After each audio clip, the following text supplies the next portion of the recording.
दोस्तों आप देख रहे हैं जी4यू भोजपुरी चैनल में आप लोगों का एक बार फिर से स्वागत है। दोस्तों बता दें कि खेसारी लाल यादव का आज सुबह 6 बजे या 7 बजे सॉन्ग आया था, भतीजा के माई रंगाई सॉन्ग का नाम है, जो कि अखिलेश कश्यप जी लिखे थे। उसे ढेर सारा प्यार मिल रहा है और मिलना भी चाहिए, क्योंकि वो बहुत बढ़िया सॉन्ग मुझे लगा और आशा है कि वो सॉन्ग बजेगा भी। और इसी बीच एक और नए सॉन्ग का पोस्टर रिलीज हो गया है,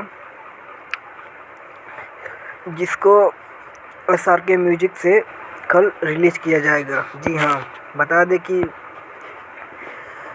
गाना का नाम है होली में आसवा, जिसमें नज़र आएंगी यामिनी सिंह, और इस गाने को गाए हैं खेसारी लाल यादव जी, बस अकेले गाए हैं। और गीत इसमें है, नए राइटर हैं कोई शुभम सिग्रीवाल जी, संगीत है रजनी राजा जी का और कंपोजर है शुभम तिवारी।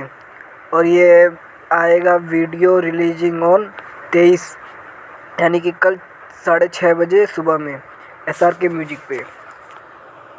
तो आप लोग, होली का सॉन्ग है और ये बेहतरीन सॉन्ग होने वाला है, धमाल मचाइए। लगातार सॉन्ग आ रहे हैं खेसारी भैया के। सो अपडेट कैसा लगा कमेंट बॉक्स में बताइएगा। तब तक के लिए जय हिंद जय भोजपुरी, और चैनल पे नए हैं तो चैनल को सब्सक्राइब करें।